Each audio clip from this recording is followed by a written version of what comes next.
네, 안녕하세요. 저는 이제 국어 설명 말씀드리려고 지금 앞에서 이태수라고 하고요. 지금 저기 보이시는 이렇게 생기는 막 PPT 또는 이제 그 용지가 하나 있을 거예요. 이렇게 생긴 거고요. 요거를 같이 봐주시면 좋을 것 같습니다. 아까 말씀드렸다시피 저는 이제 국어를 가르치고 있는 이태수라고 합니다. 반갑습니다. 사실 학생들 앞에서는 맨날 이제 80명, 90명 앞에 서는데도 학부모님들 앞에서는 막 30분만 돼도 굉장히 떨리는 것 같아요.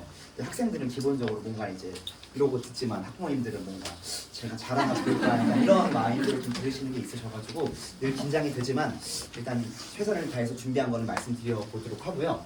일단은 저는 오늘 여기 선 이유가 가장 중요한 건 전 이거인 것 같아요. 결국 사실 지금 예비 고2가 가장 어려운 거는 지금 이 교육 과정이 새롭게 개정되면서 기존과는 약간 다른 판도의 이제 입시가 진행될 것이기 때문에 그런 거에 대한 좀 궁금증이 있으실 것 같아서 28 이제 대입 변화가 어떻게 이루어지는지 그리고 그에 따라서 국어 내신 준비는 어떤 식으로 해야 되는지 이런 말씀을 좀 드리려고 합니다. 그래서 목차는 이렇게 되어 있고요. 뭐 저에 대해서 간단하게 설명을 드리면 저는 지금 현재 강동구에서는 강릉고랑 상일여고를 담당하고 있고요. 아마 송파강동 지역에서 내신을 담당하는 선생님들 중에는 학생 수로 치면 아마 5손가락 안에 들 것 같습니다. 그래서 고스에서만 지금 국어를 가르치고 있고요. 네, 그래서 내신 수능 모두 가르치고 있습니다. 중요한 건 이제 여기서부터가 좀 중요하니까 이거 좀 이제 좀 시간을 많이 투자해서 말씀을 드리고 싶어요. 그 28 입시가 어떻게 달라졌느냐라고 하면 일단은 뭐가 없어졌냐면 선택 과목이 사라졌죠. 그러니까 수능을 기준으로 말씀을 드리는 거예요. 수능을 기준으로 일단은 국어도 현재는 지금 선택 과목이 있잖아요. 화법과 작문, 언어와 매체 선택 과목이 있는데 선택이 없어졌고 수학도 마찬가지로 원래는 뭐 미적분, 확률과 통계 이런 게 나눠져 있었는데 일원화됐고요. 뭐 영어는 원래 없었고 근데 이제 중요한 건 탐구도 통합사회, 통합과학 이렇게 치르게 됐다는 점인데 중요한 거는 이거를 대학이 어떻게 여기고 있는지가 좀 중요한 것 같아요. 근데 지금 가장 제가 봤을 때 드라마틱한 변화는 어디서 일어나냐면 수학에서 일어난다고 생각하거든요. 왜냐하면 수학의 범위가 정말 확 줄었어요. 예전 같은 경우에 이과 최상위권이 변별이 되려면 그 친구는 무조건 예를 들면 뭐 서울대 의대 또는 뭐 각 의대나 높은 대학의 공대를 가려면 수학 미적분을 반드시 선택을 했어야 됐다는 거죠. 근데 이제 문제는 그런 걸로 이제 지금 1호 개정에서는 변별이 됐는데 지금 이 교육 과정에서는 지금 수학이 다 거의 문과 수준으로 통합이 된 거죠. 문과 수준 통합이다 보니까 어떤 일이 일어나냐면 대학에서 요즘 조금씩 하나둘씩 28 이제 입시 요강들을 발표한 거 있는데 좀 약간 충격적이게도 지금 대학들은 수능을 별로 신뢰하고 있는 것 같지 않아요. 그러니까 무슨 말이냐면 수능만으로는 더 이상 학생들이 변별할 수 없다고 생각하는 것 같습니다. 왜냐하면 과학 같은 경우도 통합과학이니까 기존에 막 예를 들면 생명과학 1, 뭐 지구과학 1, 물리학 1 그때보다 훨씬 더 깊이가 얕아질 것이고 사회도 마찬가지가 될 거고요. 수학이 가장 중요한데 이제 이과 수준의 학생들에게 필요한 어떤 능력들이 있는데 그런 거를 다 문과 수준으로 수능에서 통합해버리는 바람에 여기서 수능을 잘 본다고 해서 우리 대학에 와서 좋은 성과를 낼 거라고 기대하지 않는다는 거죠. 그래서 어떤 변화가 있었냐면 보면 뭐 5등급제가 도입이 됐고 내신에서 하는데 이제 여기가 좀 포인트인 것 같습니다. 지금 각종 대학들 지금 나온 데가 서울대가 나왔고요. 경희대가 발표가 됐고요. 그다음 건국대. 그 다음에 나머지 대학들은 발표가 안 됐거든요. 요 입시 요강이. 그런데 그 공동 연구가 있어요. 연대, 성대, 뭐 경희대 뭐 이렇게 해가지고 공동 연구를 한 이 모든 연구 보고서 또는 입시 요강이 밝히는 바가 뭐냐면 우리는 이제 정시 제도에서 수능 100%로 뽑지 않겠다가 가장 중요한 포인트인 것 같아요. 그러니까 지금은요 어머니들 그 어떻게 보냐면 그냥 수능 잘 보면 서울대 가는 거예요. 수능 잘 보면 서울대 가고 예를 들면 진짜 잭팟이 터져가지고 뭐 선택 과목도 잘 조합이 돼가지고 해서 그러면 의대도 갈 수 있는 거거든요. 근데 이제는 내신이 망하면 서울대를 못 간다는 겁니다. 이게 가장 큰 변화예요. 그러니까 이제 이 기존의 그 입시는 수능으로 그냥 예를 들면 보통 2학년 2학기 때쯤 되면 학생들이 속출하기 시작해요. 특히 남학생들 위주로 나는 내신 던질 거야. 나는 수능만 할 거야 하는 친구들이 꽤 많아지고 그걸 위해서 학원들에서도 뭐 고2 대비 정시반이다 뭐 이런 것들이 열리거든요.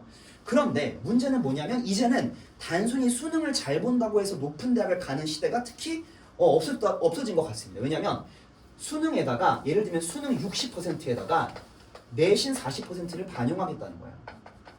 근데 이게 시사하는 바가 뭐냐면 옛날에는 수능만 잘 보면 우리 대학에 와서도 공부할 수 있어 라고 대학에서 판단한 건데 이제는 더 이상 수능을 못 믿으니까 내신도 같이 반영해서 얘가 준비된 학생인지를 보겠다는 의지인 거죠. 근데 이게 단순히 만약에 서울대만 이러면 원래 서울대는 기행을 잘하거든요. 그러니까 뭐 서울대만 그러면 아 얘네 또 뭐 지들만의 어떤 기준을 세워가지고 학생을 뽑으려고 노력을 많이 하네 이랬겠지만 문제는 다른 경희대도 그렇고요. 건국대, 연대, 성대 이 서울권에 있는 유수 명문대들이 다 이렇게 한다는 거는 그 아래 대학도 이렇게 따라가는 가능성이 굉장히 높은 거죠. 결론적으로 말씀드리면 이제는 수능만 잘 본다고 대학을 가기는 어렵다가 포인트입니다. 제가 봤을 때는 그렇고요. 그래서 보시면 지금 정시에도 뭐가 들어간다? 교과 평가가 들어간다는 거는 내신을 반영하겠다는 뜻입니다. 정시에도 내신을 반영하게. 또 경희대도 마찬가지입니다. 정시에서 학생부 반영 비율을 늘리겠다. 이런 이야기 하고요. 또 여기도 보시면 알겠지만 정시에서도 학생부를 보겠다. 이런 이야기들이 다 뭘 제가 봤을 때 얘기를 하는 거냐면 이제 더 이상 수능만 잘 봐서는 대학을 갈 수 없다는 겁니다. 그 이유는 아까도 말씀드렸지만 수능의 변별력이 약화되었어요. 즉 수능만으로는 이제 더 이상 좋은 학생들을 선별하기 어렵다는 것이 대학의 판단인 것 같다는 거죠. 그래서 이제 지금 나온 것들만 봐도 이렇게 좀 충격적인데 앞으로 더 심화가 될 것 같아요. 그리고 이제 요 얘기를 좀 부가적으로 드려야 되는데 그 서울대는 어떤 게 있냐면 지역균형 선발이라는 게 있어요. 이게 뭐 하는 거냐면 전교 1, 2, 3등한테 이제 권한을 1, 2등한테 권한을 부여해서 이거 써서 이거 뭐 지역균형 애들만 따로 이제 각 학교의 전교 1, 2등끼리 경쟁을 하게 시키는 건데 원래 이거는 뭐가 있었냐면 최저 학력이 있었어요. 그러니까 수능 최저라고 해가지고 등급을 맞춰야 돼요. 예를 들면 3개의 과목 합쳐서 6등급 이내 들어가야지 이제 지원 자격이 주어지는 거였죠. 이게 예전까지의 기조였는데 이제 이게 사라졌어요. 우리 최저도 안 봐. 최저도 왜 안 보냐면 수능을 더 이상 안 믿는다는 거예요. 그래서 지금 전반적인 변화가 지금 수학에서 미적분이 빠지고 또 과학에서도 굉장히 심화되는 영역, 과학에서 뭐 생명과학으로 따지면 유전의 영역이 있고요. 뭐 유전, 뭐 그다음에 뭐 상변이 또 이런 등등 과학에서 엄청 어렵고 학생들이 변별했던 요소들이 다 빠지면서 수능에서 등급을 잘 받는 것만으로는 학생들이 더 이상 변별이 안 된다고 판단한 거죠. 그래서 중요한 것은 다음 페이지도 말씀드릴 건데 내신입니다.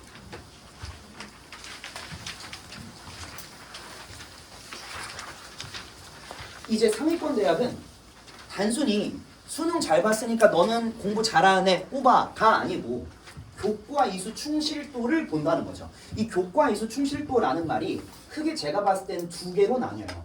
그러니까 뭐냐면 첫 번째는 쉽게 얘기해서 내신 등급 잘 받았냐 이거예요. 당연하겠지만 좋은 대학을 가려면 내신 등급을 잘 받아야겠죠. 근데 이것만 갖고는 안 된다는 것 같고요. 제가 봤을 때 대학에서 내놓은 연구 결과를 제가 분석해 보니까 또 뭐도 중요한 거 같냐면 선택 과목의 여부도 중요한 것 같아요.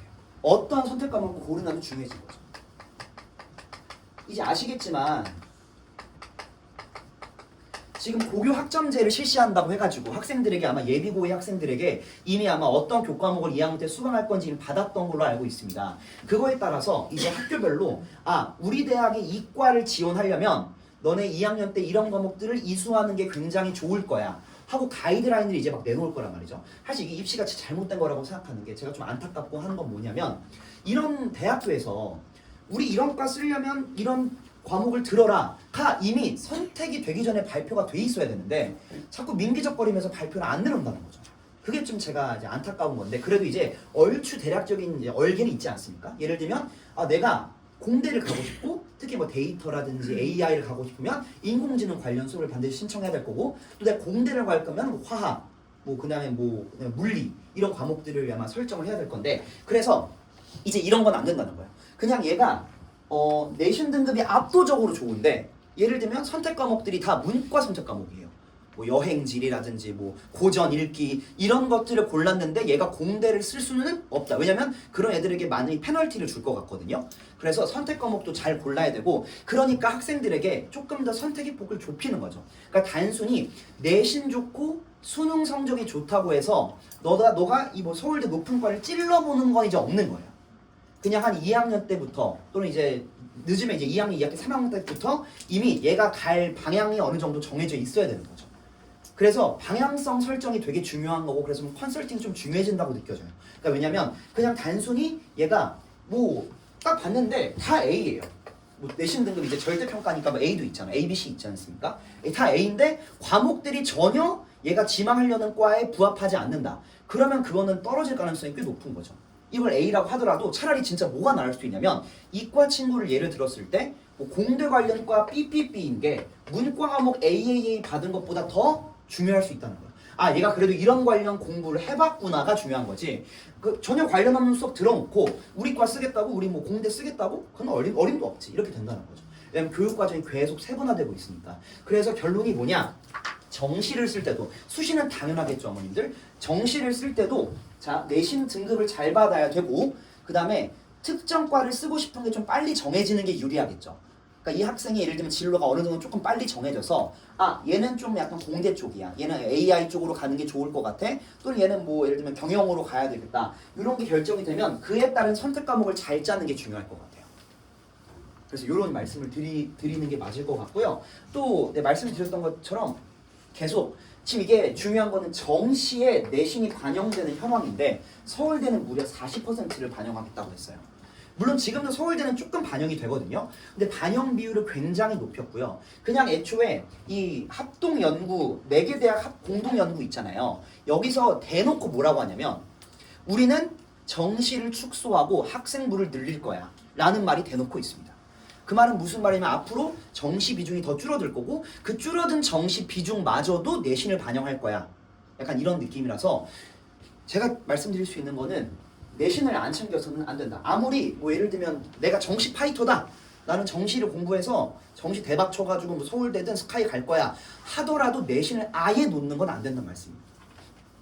그래서 5등급제에서 5등급 이러면 좀 곤란하지 않을까. 아마 학교에서도 제가 봤을 때 정시 위주면 1등급을 맞으라고 하진 않을 것 같아요. 정시 전형을 얘기를 했을 때. 근데 만약 제가 봤을 때 뭐 3까지라도 괜찮다고 치더라도 5 이런 거 맞으면 아마 이게 크게 감점이 될 것 같습니다.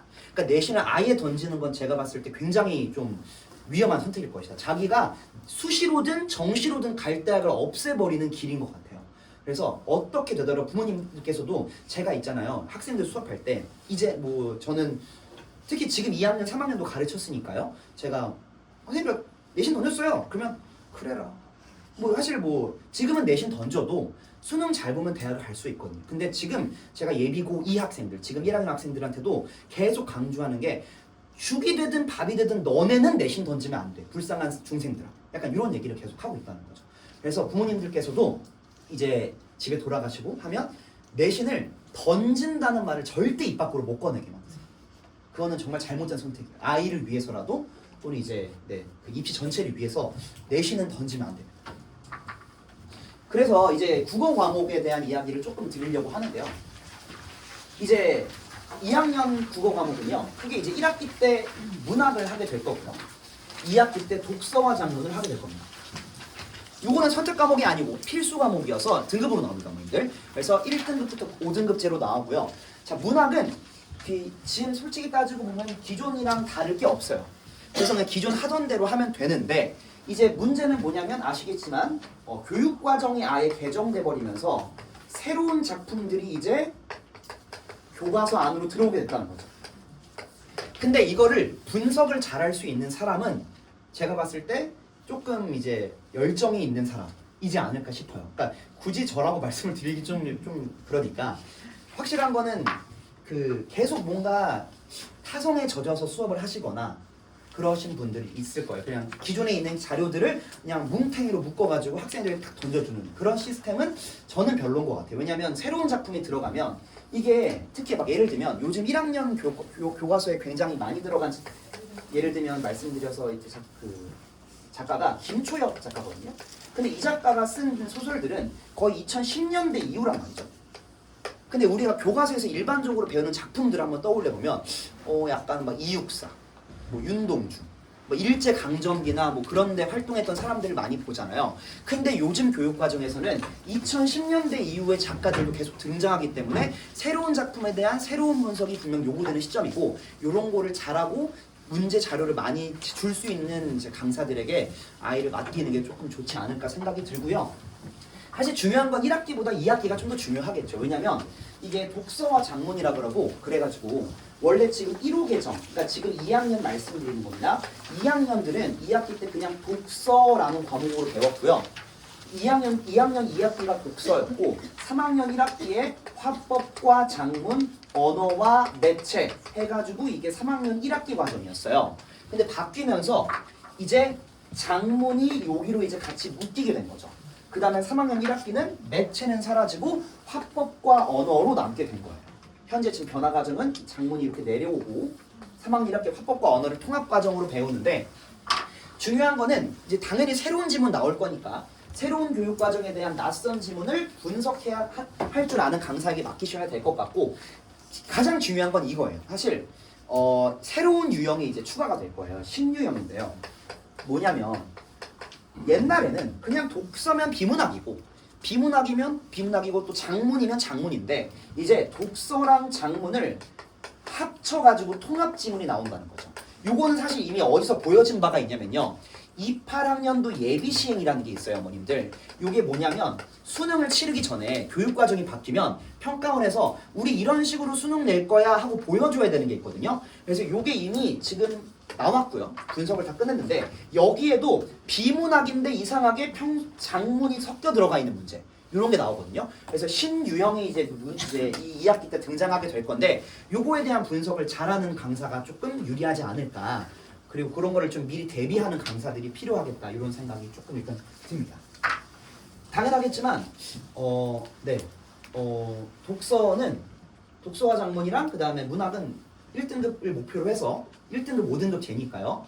네. 좋은 성적을 꼭 쟁취를 해내야 되는 과목 중에 하나입니다. 아무리 이과라고 하더라도요. 이런 말씀 드리고요. 그래서 저희는 어떻게 이제 공부를 할 거냐를 말씀을 드리면 일단 사실 이거는 도스 국어 안에서도 선생님들이 되게 많이 계셔요. 저 말고도 원장님, 배재고 담당하시는 원장님도 있고요. 또 선사고나 다른 뭐 한영고 담당하시는 선생님 많은데 일단은 제 기준으로 말씀을 드릴게요. 일단 겨울방학 동안 1, 2월 동안 1월 때는 제가 뭘 할 거냐면 모의고사 대비 훈련을 할 거예요. 그래서 말 그대로 지금 모의고사에 익숙하지 않을 테니까 모의고사 형식에 맞춰서 수능형 사고방식을 제가 만들어 놓고요. 이제 2월부터는 뭐냐면 단순히 모의고사만 하지 않습니다. 왜냐면 이제 1학기부터 뭐가 들어갈 예정에 이제 문학이 들어가잖아요. 그래서 예를 들면 이제 저 같은 경우는 광문고랑 상일여고를 맡고 있으니까 그 학교에 이미 저는 교과서를 알고 있어요. 이미 홈페이지 같은 데 들어가면 다 내년 문학교과서, 그다음 독서와 작문교과서가 이미 고시가 되어 있거든요. 그래서 그걸 바탕으로 저는 이제 뭘 하냐면 모의고사에 나왔던 작품 중에서 얘네가 교과서에서 배울 것 같은 거 있잖아요. 그거랑 주제적으로 연계되거나 표현적으로 연계될 것 같은 작품들을 여기서 다룹니다. 그래서 이거는 내신 연계 대비 모의고사라고 보시면 될 것 같고요. 그러니까 물론 모의고사도 대비하지만 이제 개정된 후에 교육 과정에서 교과서에 있는 문학 작품이랑 같이 볼 수 있는 그런 모의고사 문제들을 선별하고요. 내신은 당연하겠지만 정신없이 흘러갑니다. 그냥 뭐 하다 보면 내신이 끝나 있고요. 이제 여름 방학 때 이제 비문학, 당연히 비문학을 학생들이 진짜 어려워요. 그러니까 문학은요 애들 변별이 많이 안 돼요. 그러니까 잘하는 애가 100점이고 못하는 애는 80점이에요. 그러니까 이만큼 이게 촘촘하게 배치가 돼 있는데 비문학은 애초에 잘하는 애는 100점이고 못하는 애는 40점 이렇단 말이죠.